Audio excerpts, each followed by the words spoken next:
This week on The Inside Story, the pick is in.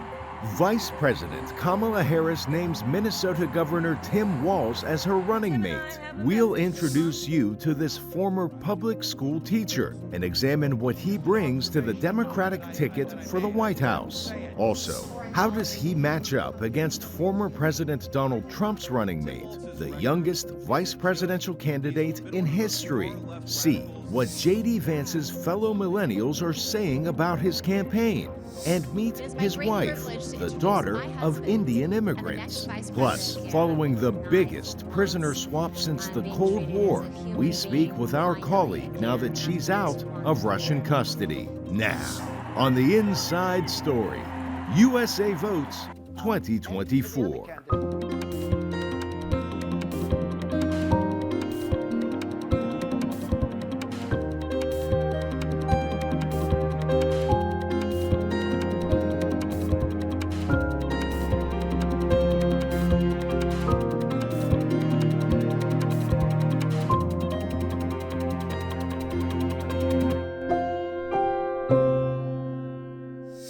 Hello and welcome to The Inside Story. I'm VOA Press Freedom Editor Jessica Jarrett. Democratic presidential nominee and current US Vice President Kamala Harris announced her pick for running mate this week, looking to maintain a wave of Democratic enthusiasm and an influx of cash into campaign coffers. Her pick? Tim Walz, a popular governor of Minnesota who's also a National Guard veteran, supporter of women's reproductive rights, and a former public school teacher. Harris chose the swing state of Pennsylvania to introduce Walz to the nation. Our senior Washington correspondent Carolyn Prosuti was there. She starts us off this week. In a town where the Founding Fathers declared independence, Philadelphia on Tuesday showing off the peaks of democracy with both political parties. For the first time, Vice President Kamala Harris, the presumptive Democratic presidential nominee, introduces her running mate, Minnesota Governor Tim Walz. Tim and I have a message for Trump and others who want to turn back the clock on our fundamental freedoms. We're not going back. Army soldier turned high school teacher turned football coach turned politician. Walz directly attacked the Republican ticket. Just an observation of mine that I made. I just have to say it. You know it, you feel it.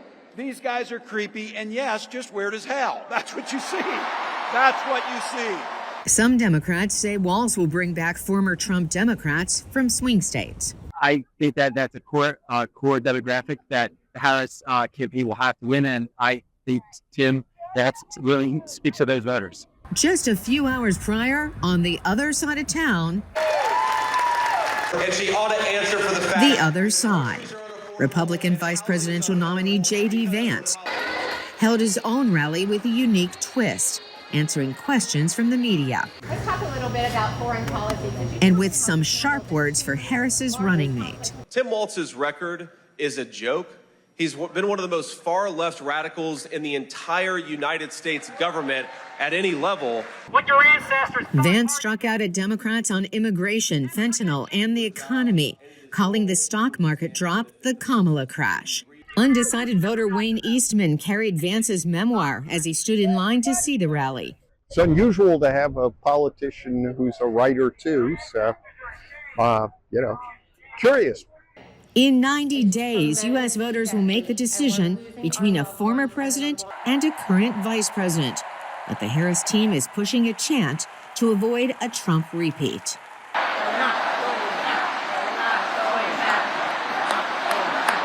From here, the Harris-Walz team visits 5 more battleground states in the next 5 days. Wisconsin, Michigan, North Carolina, Arizona, and Nevada.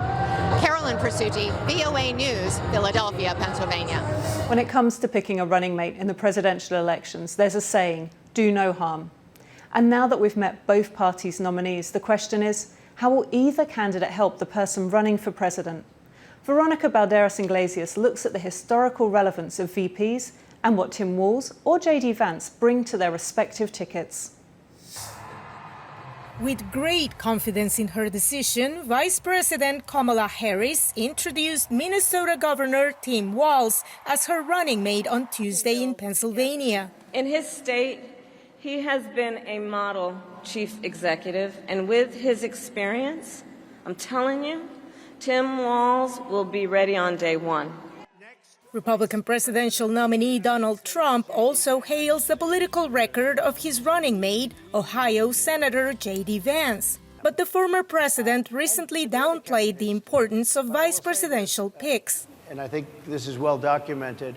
Historically, the vice president, in terms of the election, does not have any impact. I mean, virtually no impact. And it's all about the presidential pick. Scholars explain that because vice presidents operate in the shadow of the U.S. president, their role is often misunderstood and unappreciated. They are, however, the first in line of succession when a president can no longer serve, and key to advancing their party's political agenda. Their role is really to act as a subordinate, to help promote and pursue the president's policies, and to expand the president's ability to function as a national and international leader. To a certain extent, VP picks can boost presidential campaigns, Goldstein says. Bill Clinton's pick of Al Gore in 1992 was a very good pick. The combination of these two young Southern centrist baby boomers really sent a message of generational change. A bad pick is how the analyst described Republican Senator John McCain's decision to have Governor Sarah Palin as his running mate in 2008. And she really became a figure who was parodied during the campaign, and I think ended up hurting the McCain ticket. It wasn't the reason that Senator McCain lost. This election cycle, Tim Walz's credentials and his focus on pro-family economics is what the Harris campaign is betting on. A version of being pro-family that is not about the control of reproduction, but is about the economic support of families, be that education, healthcare, housing, job development. JD Vance will help advance the Republican narrative, says analyst Peter Loach. The narrative they're telling that is, there used to be an America in which if you worked hard and played by the rules, middle class, hardworking family, you could succeed, and that America is now gone, and that if you vote for them, that America will come back. Even if vice presidential candidates rarely make a major difference in elections, analysts say U.S. voters will pay attention to how well the current VP picks listen to the electorate and channel their concerns. Veronica Valderas Iglesias, VOA News, Washington. A lot has been made over the age of candidates in this year's election, and with President Joe Biden announcing he'll no longer seek re-election, that makes former President Donald Trump the oldest person ever to receive their party's nomination. And his running mate, Ohio Senator Vance, is the youngest person and first millennial to ever receive the vice presidential nomination. Elizabeth Chernoff spoke to millennial voters to get their perspective. It is my great privilege to introduce my husband and the next vice president of the United States, JD Vance. JD Vance will be one of the youngest U.S. vice presidents if he wins election with Donald Trump in November. Vance and his wife, Usha, are both members of the millennial generation, a demographic group the Pew Research Center says consists of people born between 1981 and 1996. Millennials in the U.S. face economic challenges, including high student loan debt and housing costs. They are known for quickly adapting to technology and being shaped by the September 11, 2001 terror attacks, which Vance says changed his life. After 9/11, I did what thousands of other young men my age did in that time of soaring patriotism and love of country. I enlisted in the United States Marines. Texas millennial Sarah Gardner says Republicans are ready for Vance. We have a lot of older politicians in Washington, and some of them have been there for far too long, so it's great to have somebody with new ideas that can bring a new perspective and really represent the younger voters. With Kamala Harris now the Democratic Party's likely presidential candidate, public opinion polls are showing a spike in support for her among younger voters. In this election, we know young voters will be key, and we know your vote cannot be taken for granted. It must be earned, and that is exactly what we will do. In California, millennial David Mraz says Harris is the best choice for younger voters.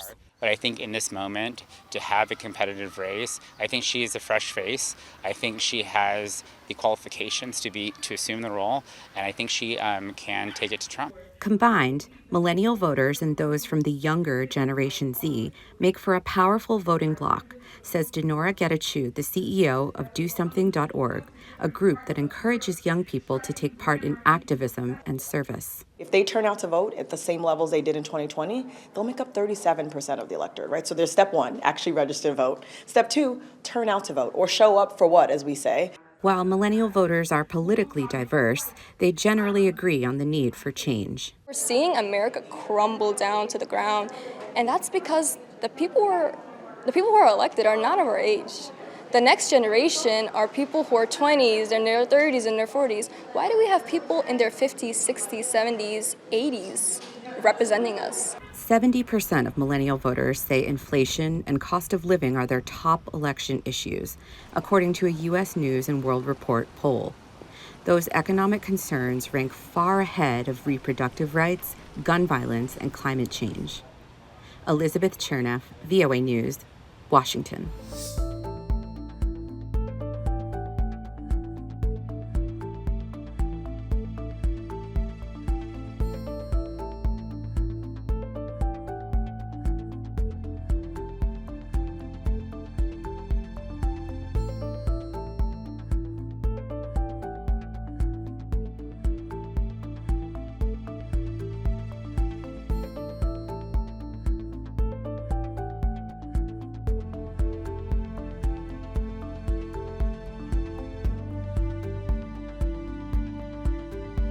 Republican VP nominee Vance went to law school at Yale. There he met his wife, Usha. She's a first-generation daughter of Indian immigrants. Dora McQuarrie has more about Usha and how she figures into a ticket that's vocally anti-immigration. 38-year-old Usha Vance entered the national spotlight when she introduced her husband, JD Vance, at the Republican National Convention. I met JD in law school when he was fresh out of Ohio State. The daughter of Indian immigrants, Usha Kilakuri was born in California and raised Hindu. She and Vance married in an interfaith ceremony in 2014. I grew up in San Diego, in a middle-class community, with two loving parents, both immigrants from India. Usha Vance's parents are academics, as is her great-aunt, a physics professor in India, where there is a lot of pride in Usha Vance's accomplishments. I felt very proud of the situation because from my family, such a great intellectual has risen means it is something. Her former law firm Profile says Usha Vance participated in a media freedom access clinic at Yale. She also worked at an Iraqi assistance refugee project there. She clerked for both Supreme Court Justice John Roberts and for Justice Brett Kavanaugh when he was at the Court of Appeals. The reunions. Anita McBride, who once served as First Lady Laura Bush's chief of staff, says people who know Usha Vance speak highly of her. Super smart, very collegial, got along with everyone, and just is a hard worker and a nice person. And you want to hear things like that about people that are maybe in public life. You know, I think it says something about their character, that they're well liked. Usha Vance's status as the child of immigrants could help voters from marginalized groups see her husband in a new light. He adapted to my vegetarian diet and learned to cook food from my mother, Indian food. She's validating and serves as a validator for him with potentially different communities who might not think that JD Vance would understand them or perhaps support or advocate for them. What can the mother of three expect now that she's been thrust into the national spotlight? Really picking apart your background, your heritage, your education, the jobs that you've chosen. It's all now fair game. JD Vance says his wife is, quote, not a very political person. She is out on the campaign trail with him. Mrs. Vance resigned from her law firm when her husband became Donald Trump's running mate. And when we win, you can hold us to that promise. Dora McQuarrie, VOA News, Washington. Now to Israel, where the families of hostages marked 300 days since the October 7 Hamas terror attack. The families warn that time is running out. In Gaza, the death toll approaches 40,000, according to the Hamas-run Gaza Health Ministry. Local officials there warn of a crisis as hepatitis cases surpass 100,000. Linda Gradstein reports from Jerusalem. Thousands of people marched through the streets of Jerusalem wearing labels with the number 300 on them. The march was organized by Rachel and John Goldberg Poland, whose 23-year-old son Hirsch was among those kidnapped from the Nova Music Festival October 7th. They have worked tirelessly for his release. Today is day 27. Hirsch is still not home. Today is day 30. Today is day 58. Day 300. Racheli Frankel, whose 16-year-old son Naftali was kidnapped and killed by Hamas, explains why she and others are marching. To be together, to express the fact that we're never forgetting. We go to sleep with this at night, we wake up with this in the morning. Israeli Prime Minister Benjamin Netanyahu says he is working to bring the hostages home, but hostage families, and more recently some in his military establishment, have accused him of acting slowly and adding new conditions for a deal with Hamas on a gradual ceasefire that would free the hostages. Our long hand strikes in the Gaza Strip, in Yemen, in Beirut, and wherever necessary. This hand of ours reaches out when the time comes for peace to those who want to establish peace with us. In Gaza, the death toll is rising, with the Hamas-run health ministry saying nearly 40,000 Palestinians have been killed in close to 10 months of fighting. Palestinian officials warn of a growing health crisis and are calling on the world to intervene. This catastrophe is the result of the spread of urgent diseases, of infectious diseases, whether through water or breathing. There are more than 100,000 cases of hepatitis, noting that in the year preceding the aggression, there were only 85 cases across the Gaza Strip. Palestinian officials say hospitals have stopped functioning and are in urgent need of equipment. We need large quantities of beds, medicines, and medical supplies, as what has been sent is not enough to meet the hospital's needs. More than 90% of Gaza's 2 million people have been displaced at least once and are spending the sweltering heat of the summer in tents with no air conditioning and few sanitation facilities. The fighting is showing no signs of letting up, and people on both sides see no hope for an end anytime soon. Linda Gradstein, VOA News, Jerusalem. It's a story we've covered from the beginning, and last week we were there as American journalists Evan Gershkovich and Usha Vance landed in Washington. President Biden and Vice President Harris were on hand to greet the freed Americans and their families. Their ordeal over, Kurmasheva is now in Texas, recovering from 9 months in a Russian prison on baseless charges. She discussed the moment she was freed with VOA's sister network, Radio Free Europe, Radio Liberty, whom she works for in Prague. Also, welcome. It's so wonderful to see you now. You're in Texas now, recovering after several long and pretty emotional days. Tell us how you're feeling now. What are you feeling now? Thank you, Mike. I'm happy. I'm good. I'm finally in good hands. I'm getting basic professional medical care. I've been denied for months. I'm being treated as a human being finally again after this 1 year of detention and horrible, horrible ordeal. Thank you. I'm good now. We've seen the videos of your arrival at Joint Base Andrews outside of Washington. You're welcomed by President Biden and Vice President Harris, and then, of course, your joyful reunion with Pavel and your 2 daughters. Honestly, it brought tears to my own eyes. Describe that moment, what that meant to you as a mother, a parent, a wife, being separated for more than a year, then stepping off the plane and seeing them and then rushing to hug them in person. It was the moment I've been fantasizing a lot for months. I exactly, clearly could see in my dreams how it will be. It exceeded my expectations, of course, but it was the happiest moment. And till that moment, Mike, I couldn't believe this was happening, because anything could have gone wrong, anything. Because the procedure itself, I was kept, everything was kept in secret. I really believed that this magic happened only when I hugged my husband and my children. And since then, we can't stop hugging each other. You know, there was so much uncertainty in the days leading up to this trade. I stayed away from, social media, from unconfirmed reports. Even going into the White House on Thursday morning, I obviously, especially when I saw the other families entering the White House, and we all hugged and congratulated each other. But I wasn't sure that it was happening that same day. And then it was in the Oval Office when President Biden announced it to us.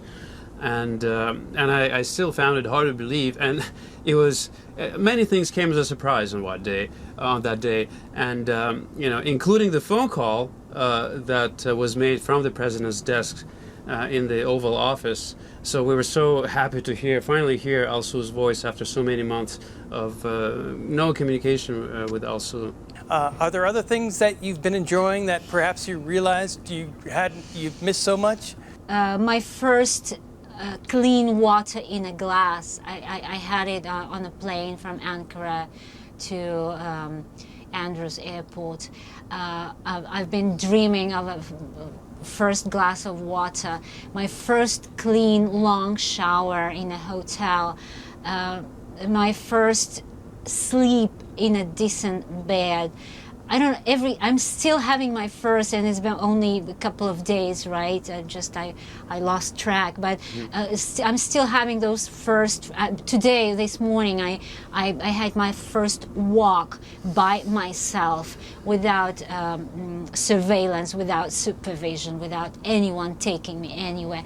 Also, I want to ask you about the moment when you had an inkling, a hint that something was up, that you could be headed for release. Suddenly, my trials were rushed, and this was the indication that something might be going on.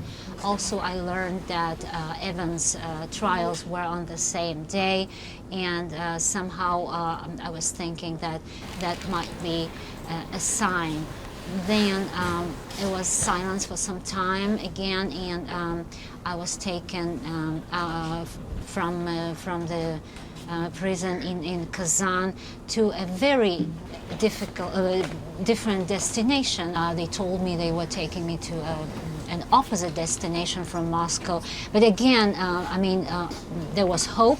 But I was ready for anything, and then it took, the journey to Moscow took 3 days, and the last day I learned that I was being taken to Moscow, and there was hope again. Are you angry at all? Do you feel like you're angry that you've had 9 months taken away from you, from your life, from your family, by the Russian state? It's definitely not anger I feel right now. I'm not angry. Yes, that time was stolen from me, and nobody will bring back that year for me and my family. We will catch up. That made me stronger.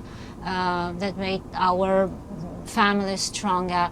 And yes, no anger for sure. I don't hate anyone.